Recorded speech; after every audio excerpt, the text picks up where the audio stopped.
বিসমিল্লাহির রহমানির রহিম। আপনারা জানেন আজ মে দিবস 1886 সালের 1 মে। সেদিন আমেরিকার শিকাগোতে শ্রমিকরা দৈনিক 8 ঘন্টা কাজের দাবিতে এবং বাকি 16 ঘন্টা যাতে বিশ্রাম নিতে পারে, পরিবারকে সময় দিতে পারে, সেই জন্য তারা আন্দোলন করেছিল এবং সেখানে নির্বিচারে গুলিবর্ষণ করা হয়। সেখানে 8 জন শ্রমিক নিহত হয়। পরবর্তী সময় এই আন্দোলন আরো বেগবান হয় এবং আরো অনেকে নিহত হন।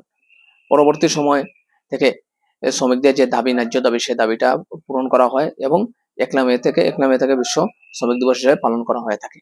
আপনারা জানেন আমরা অনেক সময় শ্রমিকদের সাথে অনেক মালিক পক্ষ দুর্ব্যবহার করে থাকেন। বিভিন্ন সময় আমরা পত্র পত্রিকায় দেখি যে শ্রমিক অসন্তুষ্ট, শ্রমিকরা বেতন ভাতার দাবিতে রাজপথে নেমে আসে, তারা গাড়ি ঘোড়া ভাঙচুর করে বিভিন্ন আন্দোলন সংগ্রাম করতে বাধ্য হয়। আমাদের উচিত যা সমস্ত মালিক পক্ষ আছেন, যারাই আছেন, এরা শ্রমিকদেরকে তাদের ঘাম শুকানোর আগে এবং তাদের মাস শেষ হওয়ার সাথে সাথে তাদের বেতনটা দিয়ে দিবেন। জাতির জনক বঙ্গবন্ধু শেখ মুজিবুর রহমান বলতেন, আমার একজন শ্রমিক যখন একজন আমলার বাসায় যায়, তখন ওই আমলা ওনার দামি কার্পেটটা নষ্ট হয়ে যাবে বলে দূর দূর করে তাড়িয়ে দেন। ওই আমলা জানে না যে ওই শ্রমিকের টাকায় ওর বেতন হয়। কাজে শ্রমিকদের সাথে সবসময় সদ্ব্যবহার করবেন এবং শ্রমিকদের প্রাপ্য যে সম্মাননা, প্রাপ্য বেতনটুকু, তার ন্যায্য পাওনা যেটা, সেটা দিতে আপনার কখনো কার্পণ্য করবেন না।